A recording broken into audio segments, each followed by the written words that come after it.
Welcome back, Influence Decoders, to another deep dive. We love to unpack all the ways that media can influence us, and this one's going to be interesting. It is, yeah. We're going full fandom today. Yes, we are. Because you guys sent in a ton of suggestions about propaganda and how it shows up in Avatar and Legend of Korra. Yeah, I mean, I knew these shows had some political stuff going on, but when I started looking at it through this lens, Oh my God. it's like, whoa, Right. there's so much there. I was surprised. It's so clever how they weave it into the fantasy world and make these points about, a real world stuff without hitting you over the head with it. Yeah, it's not preachy at all. It's just like baked into the storytelling. And so when you start picking it apart, Oh, yeah. it's really fascinating. It's so smart how they use these characters that we already know and love to actually show us how propaganda works, It's like a case study. Yeah, exactly. Like stakes and emotions. Yeah, and cool bending. Right, exactly. So it's not just some boring history lesson. Yeah. Okay, so let's just jump right in. I think most people, when they think of the Fire Nation, like the big bads of the original series, they're the obvious example of propaganda, right? Like they're conquering the world and they need a way to justify it. Right, and it would be easy for the show to just make them like these mustache-twirling villains. Right, just like evil for the sake of evil. Exactly. But they don't do that, and that's what makes it so interesting, because their propaganda is so much more subtle and insidious. Yeah, it's not just about screaming, we're evil. Right, it's about twisting the truth. It's about framing their actions in a way that makes them seem like the good guys. Like, remember their whole thing about sharing prosperity? Oh, yeah, classic example right there. On the surface, it sounds almost noble, right? Right, sharing prosperity. Who wouldn't want that? Exactly, but when you look closer, you realize it's just a fancy way of saying we're going to take over your land and exploit your resources. And call it a gift. Exactly. It's like that old saying about, colonialism being the white man's burden. Oh, yeah, or manifest destiny. Yeah, exactly. These ideas that are used to justify expansion and exploitation. And it works because it appeals to this idea that we're on the right side of history. Right. We're the good guys. We're bringing progress and civilization to the world. And people want to believe that. Of course they do. Nobody wants to think of themselves as the bad guy. So how does this play out in the Fire Nation? Like, how do they actually spread this message? Well, they have a whole system in place. It starts with education. They control what's taught in schools. Indoctrination. Basically, they present a very sanitized version of history, glorifying the Fire Lords. No surprise there. And erasing any mention of their atrocities, like the air nomad genocide.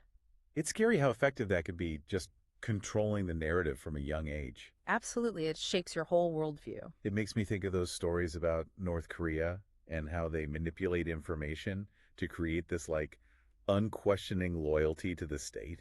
It's a chilling parallel, for sure, and it shows how crucial education is in shaping our understanding of the world. Right, because if you don't know the truth, you're more likely to believe the lie.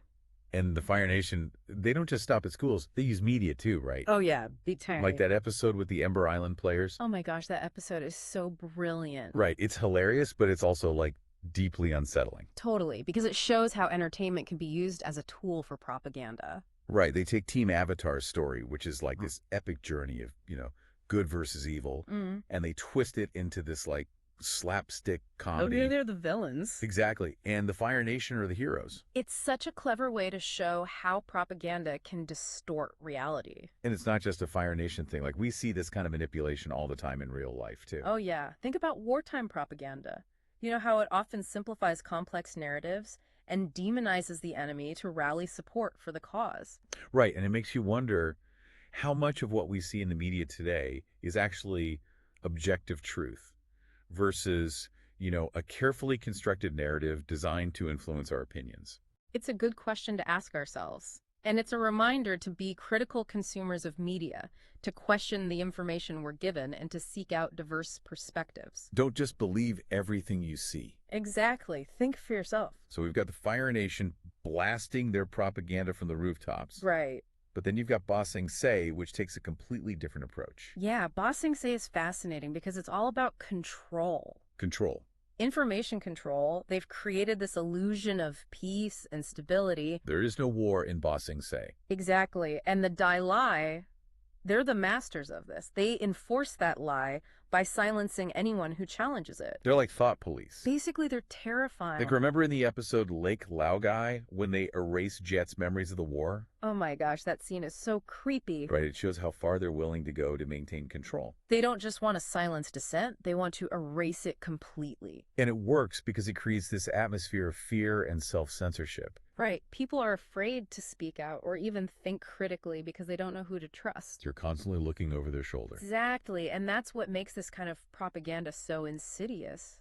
It's not about overt force. It's about creating this sense of unease, this feeling that you're always being watched. It's much more subtle than the Fire Nation's approach, Mm-hmm. but it's arguably just as effective, wouldn't you say? Oh, absolutely. It's like a slow poison. It seeps into everything, and eventually it just becomes the air you breathe. You don't even realize you're being controlled. Right, and that's the genius of it. So we've got these two extremes, Mm-hmm. right? The Fire Nation with their overt aggression and Ba Sing Se with their quiet but incredibly effective control. Right, two sides of the same coin. And both ultimately aimed at controlling the narrative. Exactly, shaping the way people see the world. And that's the power of propaganda, right? Right. It can make you believe almost anything. Especially if you're not aware of how it's working. Which is why we're here today to decode it. That's right, knowledge is power. So Influence Decoders, stay tuned, because we're just getting started.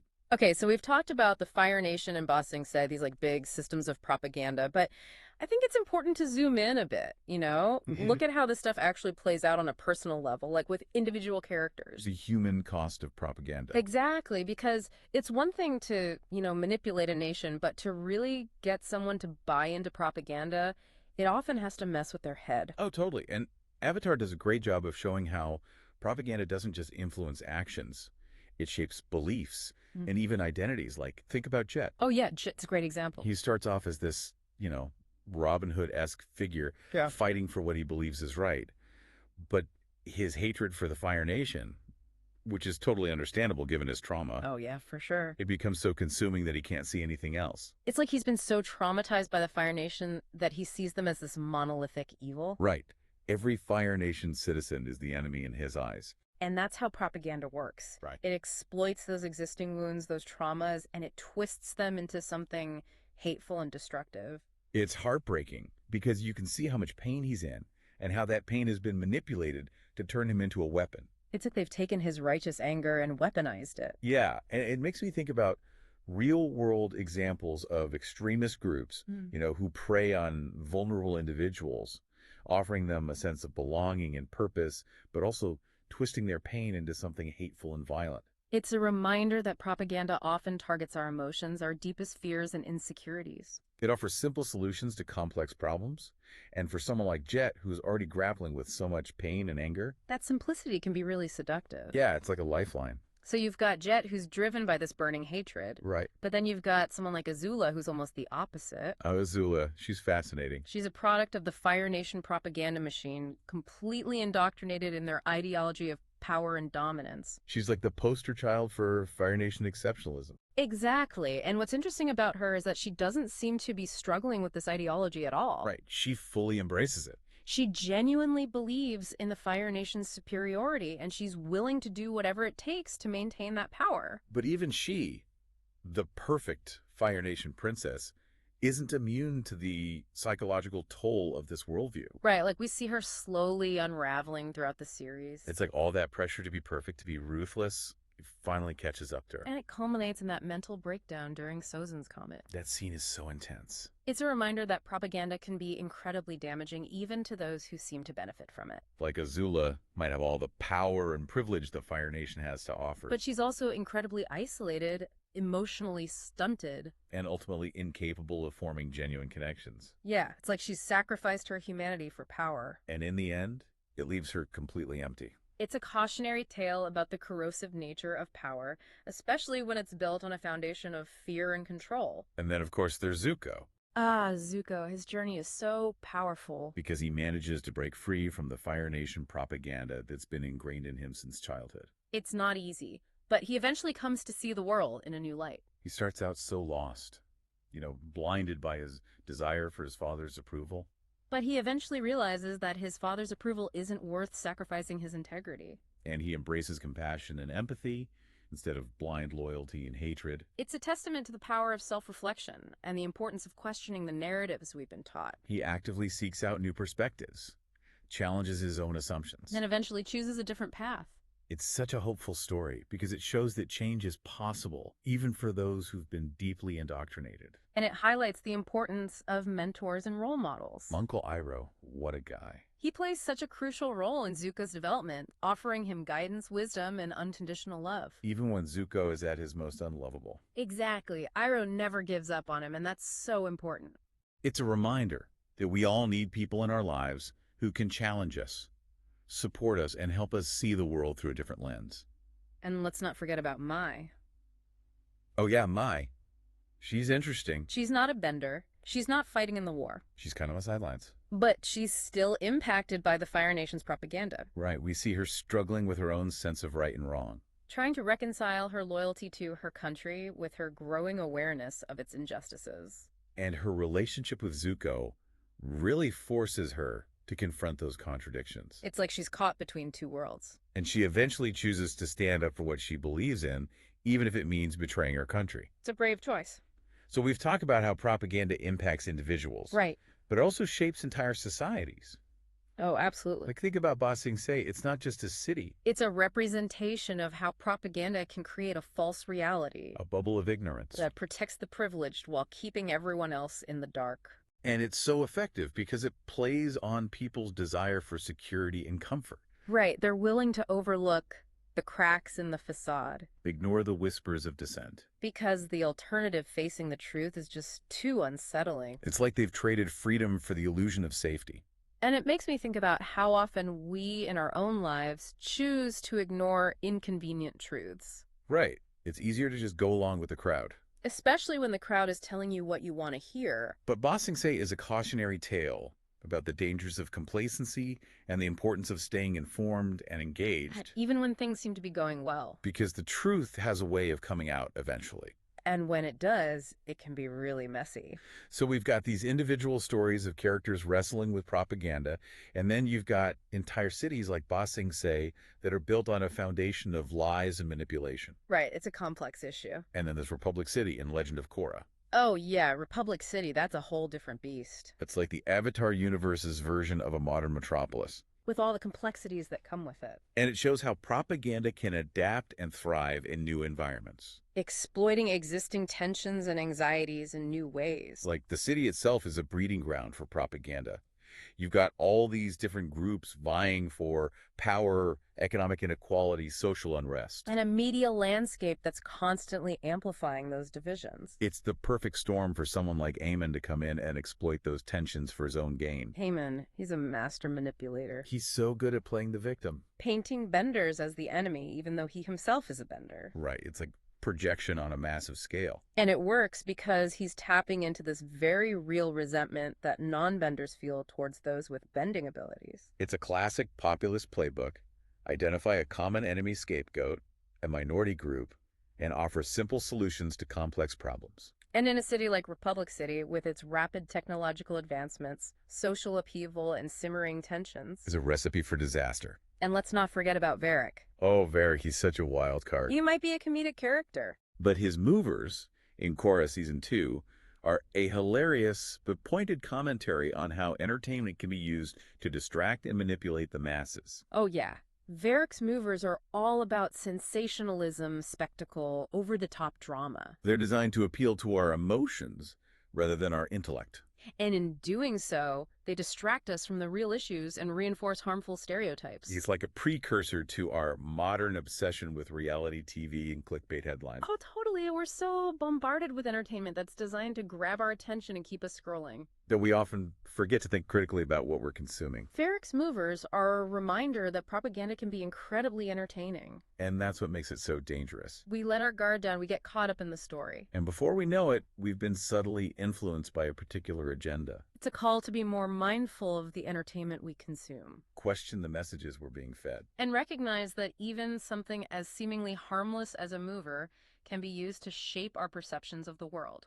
And Republic City also shows us how technology can be used to amplify propaganda and spread it on a much larger scale. Oh, yeah, from Eamon's anonymous radio broadcasts to Kuvira's tightly controlled state media. We see how those in power can use technology to control information and manipulate public opinion. Which is incredibly relevant to our own world, right? I mean, we're living in the age of social media, algorithmic manipulation, and fake news. It's harder than ever to discern truth from fiction. And those in power are constantly trying to exploit those vulnerabilities for their own gain. It's a reminder that we can't afford to be passive consumers of information. Right. We have to be active participants questioning the narratives we're given. Seeking out diverse perspectives and developing critical thinking skills. That allow us to navigate this increasingly complex information landscape. So we've seen how propaganda works on both an individual and a societal level. How it can exploit trauma-shaped beliefs and manipulate entire populations. But Avatar doesn't just leave us with a sense of despair. Right. No, definitely not. It also offers hope. Absolutely. The series shows us that resistance is possible. That we can break free from the shackles of propaganda. And create a more just and equitable world. And in the next part of our deep dive, we'll explore those strategies for resistance. Drawing wisdom from the heroes of the Avatar universe. And applying it to our own lives, so stay tuned. All right, Influence Decoders. We spent the last two parts really getting into the nitty-gritty of how propaganda works in the Avatar universe. Yeah. From the Fire Nation's huge propaganda machine to the more subtle control happening in Ba Sing Se. Right. It can be kind of overwhelming when you start to see it everywhere. Yeah, it's like once you see it, you can't unsee it. Exactly. But the thing is, the shows don't just leave us with this feeling of oh, well, we're doomed. Right. There's actually a lot of hope in these stories, too. Yeah, there are some really powerful moments of resistance, and I think there are some important lessons there for us, too. So what can we learn from Avatar about pushing back against propaganda?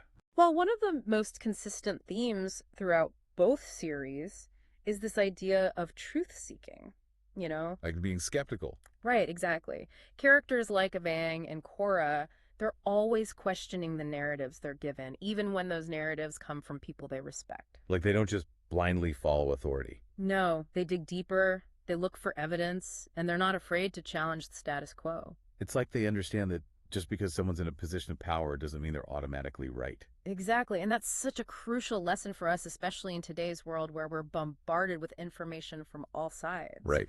It's like information overload. We have to be discerning. We have to evaluate sources, consider biases, and be willing to look beyond the surface. It's like being your own fact checker. Exactly. Don't just take things at face value. Do your research, cross-reference information. Look for evidence to support the claims you're hearing.